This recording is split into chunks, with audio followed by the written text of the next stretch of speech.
Yo, bago tayo magsimula, gusto ko lang po magpasalamat sa inyo lahat sa mga nananatiling sumusuporta po sa ating channel, sa mga hindi bumibitaw at lagi po nanonood. Simulan na po natin to, no? Ang video pong ito mula po kay Melvs Castle. Ang title po nito, papalayasin mo yan o pasasabugin ko yung barko mo. Pagbabanta ni PBBM, pag-agresibo pa din ang China. Ibang klase po talaga ang ating presidente po ngayon, no? Palag-palag talaga sa China. Syempre, bago ang lahat, kung hindi ka pa nakasubscribe sa channel ni Melvs Castle, nasa description po ang link na kanyang video. Mag-subscribe ka rin sa aking channel, 5,000 na lang po, 5,000 na lang po, marireach na po natin ang 100k subscribers. Mamimigay po tayo ng cellphone kapag naabot po natin ang 100k subscribers. Kaya stay active, like this video, comment down below. Simulan na natin to, let's do this. Pangulong Bongbong Marcos Jr. hinamon si Chinese President Xi Jinping. Di ba ayaw nyo na may missile system ang Armed Forces of the Philippines? Lumayas kayong lahat sa West Philippine Sea. Grabe. Patrasin nyo lahat ng barko nyo dyan sa aming EEZ. At tigil na ang harassment sa mga Pilipino fishermen at huwag mag-water cannon tuwing may resupply mission. Yan ang hamon ni PBBM sa China. Galing talaga ni Pangulong Bongbong Marcos, no? Siya lang talaga ang ating presidente ngayon na masigasig na palagan at labanan ang pananakop ng China sa atin. Kasi nung nakarang administrasyon, wala, hindi gagawin yan. Naku, tatahimik lang. Baka nga sila pa yung mag-sorry sa China eh. Alam niyo yan, no?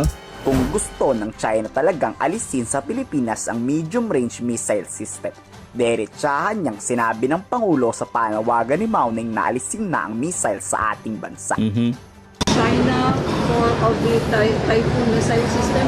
Oh, well, I don't understand the comments on the Typhoon missile system. We don't make any comments on their missile systems. Tama. And their missile systems are 1,000 times more powerful than what we have. Yun nga yung malaking ano rin, no? Katanungan doon, no? Isipin nyo, no? Typhoon missile system natin, ilang piraso lang yan. Baka nga isang piraso lang, hindi natin talaga sure kung, di ba, kung ilan talaga yan. Pero sila po, sandamakmak po ang kanilang mga missile system at napakalakas po nilang bansa. Pangalawa sila sa pinakamalakas. Pero sila ay nararatel o talagang ngakak sila ngak, iyak sila ng iyak dahil meron tayong missile system. 'Di ba? Alangan naman sila lang. Eh syempre may banta sila sa ating bansa. Alangan namang hindi tayo magpalakas, no? Mga tolonggis talaga 'tong mga Chinese na 'to eh. Grabe talaga to si Xi Jinping eh. Ibang level. Missile systems. And their missile systems are 1,000 times more powerful than what we have. So I don't understand. You know, let's make a deal with China. Stop claiming our territory. Yes. Stop harassing our fishermen and let them have a living. Stop ramming our boats. Stop water cannoning our people. Stop firing lasers at us. And stop your aggressive and coercive behavior. And I'll return the Typhoon missiles. Grabe no, Pangulong Bongbong Marcos. Napakatapang, no? Grabe itong si Pangulong Bongbong Marcos. So talagang rekta niyang sinabi. Kumbaga sa isang bagsakan salita, magsilayas kayo dyan sa aming EEZ at isusoli ko ang missile system. Kung yan ang gusto nyo, layuan nyo kami, tigilan nyo ang panghaharas sa amin, tigilan nyo ang mga kabulastugan nyo dito sa aming EEZ. Kasi lahat na nga po, no, nabanggit ni Pangulong Bongbong Marcos dito na talagang, no, lahat na ng kabulastugan na ginagawa sa atin. Binabangga-bangga tayo, yung mga mangingisda nating hirap na mangingisda ay hinaharas din nila. Pina-water cannon tayo, nile-laser tayo. Grabe talaga tong ginagawa ng China sa atin. Itong ating presidente ay masigasig at rektang sinasabi sa China na lumaya sila sa ating EEZ.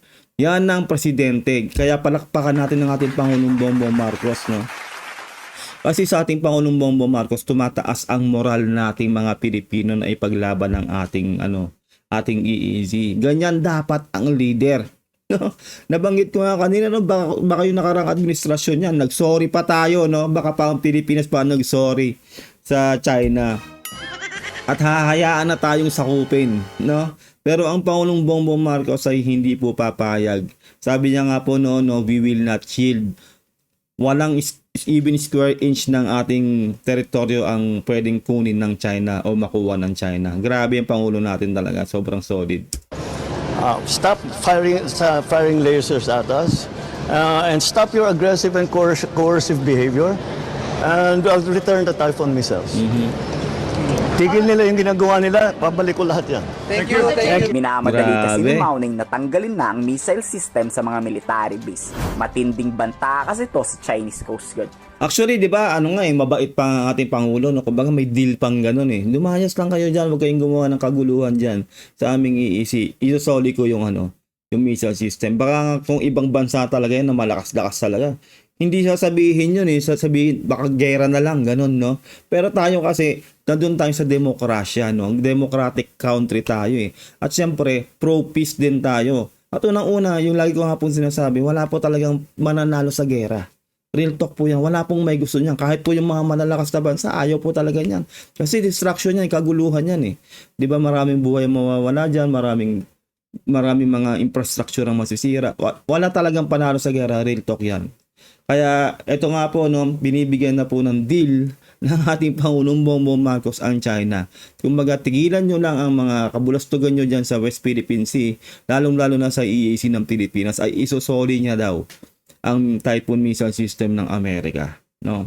Ganon kaigting ang pananalita ng ating Pangulong Bongbong Marcos. Ganon ang hamon niya sa China. Na which is, alam naman po talaga natin na hindi po susunod ang China. Sino lang ba tayo? Kahit presidente na po natin ang nagsabi niyan, hindi po sila susunod. Kasi po ang hangarin talaga ng China ay sakupin po ang buong West Philippine Sea. Hindi lang po tayo, no? Hindi lang po EEZ natin, no? Ang buong West Philippine Sea. Kasi gahaman nga itong si Xi Jinping. Gusto niyang lahat kunin ng natural resources, yung mga langis dyan, mga crude. Lahat po kasi po talagang makapalamuha nito ni Xi Jinping, taga real talk yan. Madali lang kasing bobombahin ng Philippine Army ang Chinese Coast Guard. Tapos ngayon muling papasabugin pa sa selective exercises. Muling sasanayan ng AFP ang pag-atake gamit ang missile. Talagang naghahanda na ang armed forces sa anumang gyerang posibleng mangyari. Alam nyo na, sobrang agresibo kasi ng China ngayon kumpara mo dati. Tama, saka yun nga, yung sinasabi natin, no, dapat lang tayo magsanay at mag-upgrade ng ating mga sandatahang lakas. Dahil tayo po ay sobrang left behind na. Yung lagi ko nga pong sinasabi, no, sa digital technology lang po, sobrang late na po tayo. Tayo po ay sobrang left behind, kumbaga, kasi po third world country tayo, mahirap tayong bansa. Kaya kailangan natin maghabol, kailangan natin magsanay, kailangan nating magpalakas. Kaya tama po ang ginagawa ng Armed Forces of the Philippines na magsanay at magpalakas. At syempre tama rin po ang ginagawa natin Pangulong Bongbong Marcos na talagang hindi po tumitigil na paramihin ang ating mga barko, ang ating mga equipment para po handa tayo kung sakasakali mang magkanda leche-leche sa bandang huli. Ganun po. It is a preparation for the Salaknib. Okay. But it is part of the Army Catex Katihan. As mentioned previously by the Commanding General Philippine Army, we are proposing for the same capabilities. So, kaya hanggat nandito yung MRC, we maximize yung kanilang utilization Tama. to train our personnel sa mga ganitong new technology. Yes. Tinawag namang Yun po talaga, no, sa technology talaga, kailangan natin pag-aralan lahat yan. Tulad po yan, no, malapit na po tayo magkaroon ng submarine na pinangako po ni Pangulong Bongbong Marcos yan na talagang magkakaroon tayo ng submarine. Kailangan po talaga magsanay ng ating mga armed forces na kumbaga yung mga lululan o mga magdadrive o mga sasakay dyan sa submarine kung paano patakbuhin yan.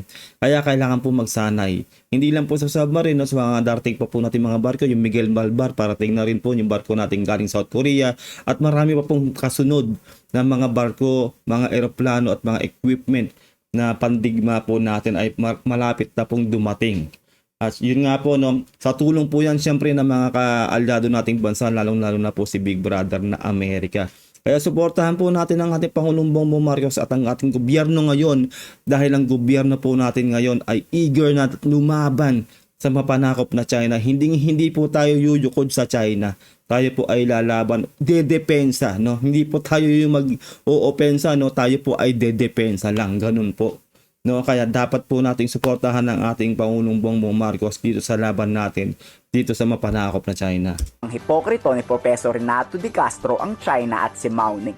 Kapal na mukha ng China sabihing delikado raw na may missile ang AFP. Kayo nga tad-tad ng mga missile system sa war inventory. Tama. May long-range missile, may ballistic missile at mayroong ding nuclear missile. Yun nga di ba? Una-una lahat sila meron yan. Kasi una-una sila yung pangalawa sa pinakamalakas na bansa. O sila talaga ayaw nila tayong mag-upgrade. Kasi nga gusto lang nila na madali lang tayong masakop. Pero hindi po uubra yan sa ating Pangulong Bongbong Marcos. Di ba? Nagpapalakas talaga tayo ngayon lahat. Isipin nyo yan, no? At majority ng bansa ay kakampi po natin. Iilan lang pong bansa ang kumakampi sa China. Kasi po halos lahat din po talaga ng bansa, lalo sa Indo-Pacific, ay kalaban ng China. Isipin nyo yun kasi sila po yung totoong nanghaharas at gumagawa ng kalokohan dyan sa West Philippine Sea. Tapos yung pipitsuging medium range ballistic missile ng AFP, takot na takot kayo. The launchers could complicate Chinese naval and amphibious operation because they could target any Chinese ships, no, pag lumapit sa Taiwan. Again, it's a case of Chinese hypocrisy and double standard. Tama. Ako pwede magkaroon ng thousands of missiles, kayo may launchers lang, hindi pwede sabi yan. Kaya nga no? Yun yung nakakainis eh. Sila 1,000 of missiles at may nuclear pa sila. Isipin nyo yun. Tapos tayo, ilan pa lang, no? Kung tutuusin, no? Hindi pa totally sa atin, pinahiram lang ng Amerika yung Typhoon missile system. Oo, syempre meron na tayong BrahMos. Malakas yun. Hypersonic missile yon. Pero isipin nyo, ilan lang din yon. Sa pagkakalang mo po, no, correct me if I'm wrong, mga tatlong missile system na BrahMos lang yon o 4. Correct me if I'm wrong, no? Mga ganun lang po. Pero sila po, libo ang kanilang missile system, no? Hindi lang po basa-basa na missile system, meron pa silang nuclear missile. Isipin nyo yun. Tapos tayo, onti pa lang yung atin. Nagre-reklamo na sila. Sobrang gahaman at sobrang ano talaga to eh. Kumbaga marunong pa sa atin, no? Isipin nyo, actually hindi nga tayo magpapalakas kundi dahil sa kanila eh. Dahil may banta sila sa atin eh, di ba? Kaya ayun nga, lagi kong sinasabi, kung hindi si Pangulong Bongbong Marcos ang ating presidente ngayon, nako, wala na talaga. Baka nga natupad na yung naging probinsya tayo ng China. Kaya magpasalamat na lang po tayo, meron po tayong presidente ngayon. Narinig niyo naman po yung sinabi niya kanina, no? Talagang hinamon niya ang China. Ito yung deal. Magsilayas kayo sa West Philippine Sea at kung ano-ano pa pong sinabi ni Pangulong Bongbong Marcos. Pag ginawa niya yan, aalisin ko o isasoli ko ang Typhoon missile system ng Amerika. Yun po. Ayan na nga at hinamon na ni Pangulong Marcos ang Yes. China.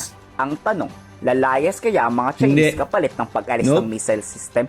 O lalayas nga yung China pero pag-alis ng missile babalik din? Yes. Ano sa tingin niyo?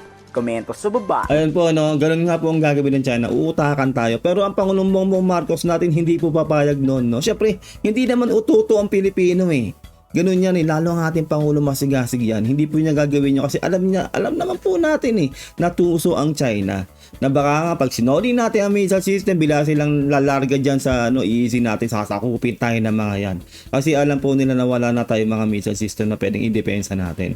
Ganun po yun, no? Ang Pilipino po ay napakautak at matatalino. Lalong-lalo na po kayo ng mga audience at mga subscribers ko po dito. Matatalino po tayo. Kaya po, no, lagi ko pong sinasabi sa darating na eleksyon, maging matalino po tayo. Nasa atin po ang kapangyarihan sa botohan. Kaya gamitin po natin ang ating karapatan na bumoto. Gamitin po natin ang utak natin, no. Wag po tayo papasilaw dun sa mga pro-China. Lagi niyong iisipin, Pilipino po tayo. Dapat pro-Philippines tayo, pro-Pilipino. Iboto natin ang nararapat sa eleksyon. Ayun lang po, no, huwag niyo kalilimutan na mag-subscribe sa channel ni Melv's Castle. Nasa description po ang link na kanyang video at huwag mo rin sana kalilimutan na mag-subscribe sa aking channel. 5,000 na lang po, marireach na natin 100k subscribers. Mamimigay po tayo ng cellphone kapag na-reach po natin ang 100,000 subscribers. Kaya stay active, like this video, comment down below kung ano sa loobin mo sa napanood nating video ni Melv's Castle. Ingat po kayo lahat. God bless and peace out. Bye.